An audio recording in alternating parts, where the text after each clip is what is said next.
දැන් දවස් දෙකකට කලින් හාමිනේට කෑම විස වෙලා හාමිනේ මැරුණා.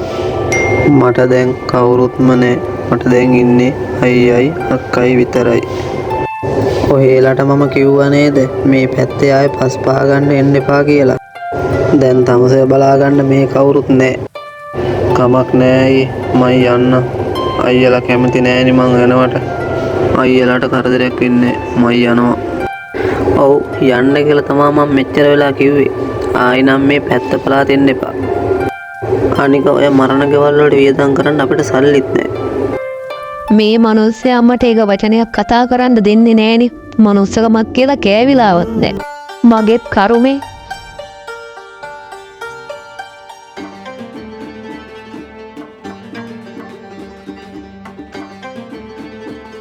අපේ ආමිනේට ඔවා තේරෙන්නේ නෑ. සහෝදරය කියලා මේ තියෙන හැම සන්තකේම ඒ මිනිස්සුන්ට දීලා පුළුවන්ද? මල්ලිට කරදරයක් වෙලා තියෙන වෙලාවෙත් අපි අහක බැලුවා කියන්නේ අය වැඩක් නෑනේ කතා කරලා.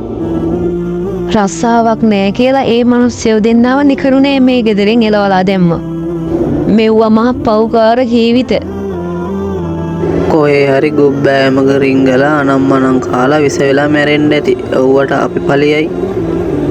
අනික රස්සාවකුත් නැතුව මං කොහමද ඒ දෙන්නට කණ්ඩ ගෙදර තියාගන්නේ?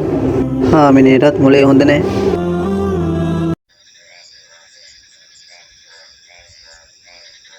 දැන් දවස් කීයකින් කාලා නැද්ද? මාව මට්ටු කරන්න හිතාගෙන ඉන්නවත් දන්නේ. මේම නොකා නොබී හිටියොත් නම් හොඳටම ලෙඩ වෙයි. ඒවටත් මම්ම වියදම් කරන්න එපයි. මොනවා වුණත් අර මනුස්සයා නම් මං ආයි මෙහෙ ගෙන්න ගන්නේ නෑ.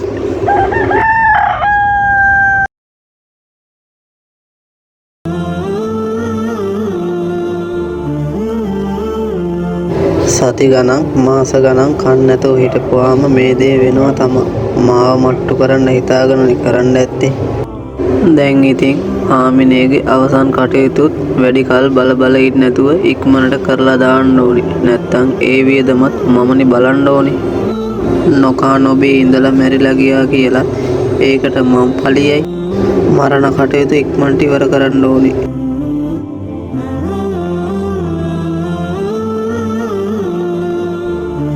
දැන් ඉතින් හාමිනෙත් නෑනේ. අර මිනිස්සයා හින්දා තමයි හාමිනෙත් කන්නේ බොන්නේ නැතුව ලෙඩ වෙලා මැරිලා ගියේ. ඒකට කමක් නෑ දැන්. ඉක්මනට මරණ කටයුතු ටික කරගත්ත එක නම් ගොඩක් වටිනවා. දැන් ඔව්ව ගැන හිතන්න හොඳ නෑ. ඔව්ව ගැන හිතුවොත් එහෙම මාත් ලෙඩ වෙනවා.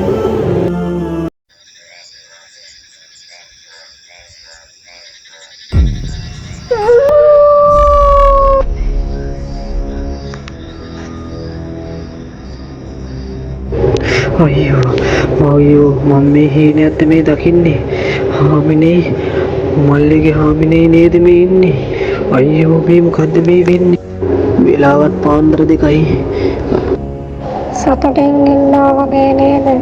මත් එකට වාදේලා අපේ මරලා දැන් සතුටින් ඉන්නවා නේද? නමාගේ මොකත් එක්ක යන්න. බුදු අම්මෝ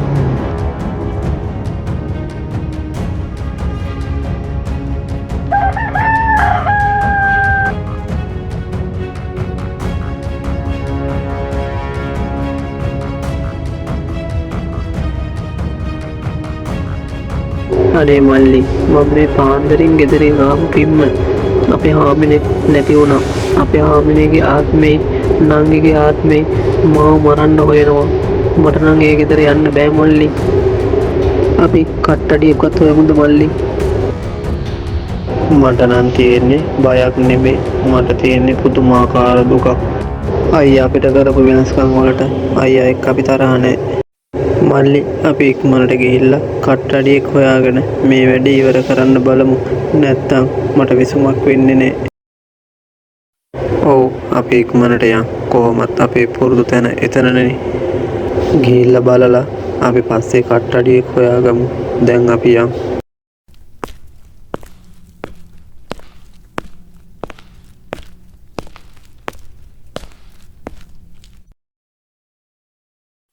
අනේ ගුරුන් වහන්සේ අපි ගුරුන් වහන්සේ හම්බෙන්න ඒ පැත්තට යන්න තමයි හිටියේ. අපිට පොඩි කරදරයක් වෙලා ගුරුන් වහන්සේ. මළගේ ආත්ම දෙකක් මට කරදර කරනවා. ඒකට මට මොකක් හරි කරලා දෙන්න ගුරුන් වහන්සේ.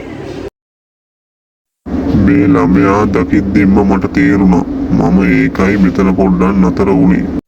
මගේ දැනීමේ හැටියට මම කියන්න වෛරයෙන් මැරිච්ච ආත්ම තුනක් මෙතන. මට දැනුත් මෙතන අමනුස්ස බලවේගයක් තියෙනවා කියලා දැනෙනවා. පරිගැනීමක්. අනේ ගුරුන් වහන්සේ පලිගන්න මං එයාලට මොකුත් කරදරයක් වැරද්දක් කරේ නෑනේ. බොරු නම් අපේ මේ මල්ලි ඉන්නවා. අහලා බලන්න. ඒකට මොකක් හරි කරලා දෙන්න. මට මේක හරියටම මෙතන කියන්න බෑ. මාව ඒ අදාළ තැනට එක්ක යන්න. මං එතෙන්ට ගියපුවම කියන්නම්.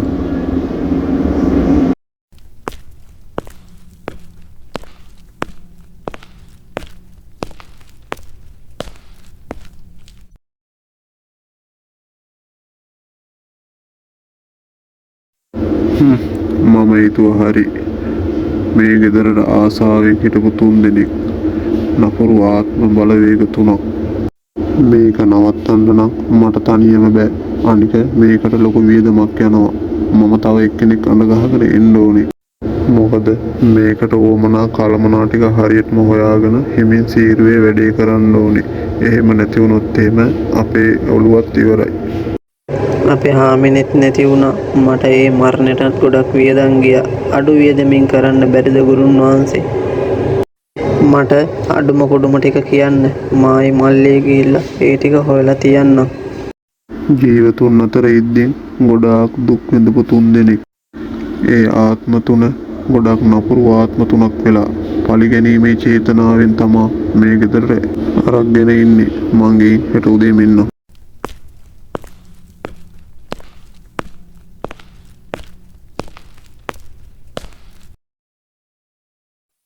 ඇයි මල්ලි ඔය විදියට බලන්නේ? මල්ලි ගොඩාක් දුකෙන්ද ඉන්නේ. නෑ මල්ලි. මල්ලිට දැන් මං ඉන්නෝනේ. ගුරුන් වහන්සේනකම් මල්ලි මාත් එක්ක ඉන්න. අපි 3 දෙනා එකතු වුණේ ඔබට සතුටක් දෙන්න නෙමෙයි. ඔබ අපිට කරපු වැරදි ඔබට මතකද දැන්? ඔන්න එහෙනම් බලාගනින්. අයියේ මත් එකට වහදම්ම නේද? ඔබටත් ඕනේ නේද මේ විදිහටම? ඔබටත් ඕනේද මේ විදිහටම? හිතේ ඇති. එහෙනම් දැන් යන්න ලෑස්ති වෙන්න. අපේ මහත්තයෝ මම අපේ මහත්තයෝ එක්කගෙන යන්න. එහෙනම් දැන් යන්න ලෑස්ති වෙන්න. අපිට දුන්න දුක් වේදනා මතකයි නේද හොඳට? මහත්තයෝ අපි 3 දෙනාගේ දොරෙන් යන්න. අනේ හාමිනේ මං කාටවත් දුකක් වේදනාවක් දුන්නේ නෑ. මං බත් එකට වහ දැම්මෙත් නෑ හාමිනේ. අනේ හාමිනේ මට කරදරයක් නම් කරන්න එපා. මං හාමිනේලට දානයක් දෙන්නම්. අනේ දෙයියනේ අයියෝ. අපිට දුන්න දුක් වේදනා වලට අපි පලිය ගත්තා.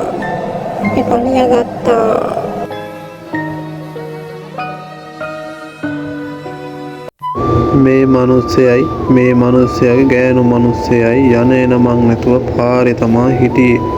ගෑනු මිනිස්සයා නම් කෑමක් විස වෙලා මැරුණා. එතනින් පස්සේ ගොඩක් දුකෙන් තමා මේ මිනිස්සයා හිටියේ. ඔන්න ඔය කොහෙද ගමක කියලා තමා කිව්වේ. ඒ අයියා ඉන්නවා එහෙට යන්න ඕනේ කියලාත් කිව්වා. ගිහිල්ලා ඇවිල්ලා දැන් දවස් 3-4ක් වෙනවා. ඒ ආවත් ගොඩක් දුකෙන් තමා හිටියේ. මම ඉතින් කණ්ඩත් වේලක් දෙකක් දුන්නා. හිතේ තිබ්බ දුකටම තමා මැරෙන්න ඇත්තේ. හැබැයි ඉතින් ගමේ මිනිස්සු නම් කිව්වේ ඇවිද ගන්නවත් බැරුව තමා හිටියේ කියලා. එහා පැත්තේ සුවාරිස් අයියා නම් කිව්වා එක දවසක් රැයක වැව් කණ්ඩියේ ඉඳගෙන කියව ඉන්නවා කියලා. ඇවිද ගන්න බැරි මිනිස්සයා කොහොමද වැව් කණ්ඩියට ගොඩ වුනේ? දැන් ඉතින් අපිට වෙන කරන්න දෙයක් නෑ. ඉතින් මේ මිනිස්සයාගේ මරණේ අපි ඉතින් කරලා දාමු. මේ මිනිස්සයාට වෙන නෑදෑයෝ ඉන්නවා කියලයි. පව් අසරණ මිනිස්සයා.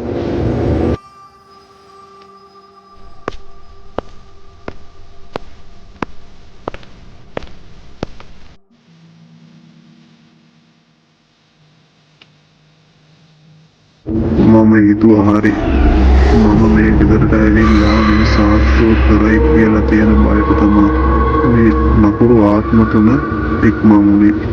දැන් ඉතින් කරන්න දෙයක් නැහැ. දැන් ඉතින් ඒ ආත්ම තුනට සැනසීමක් ලැබිලා ඇති.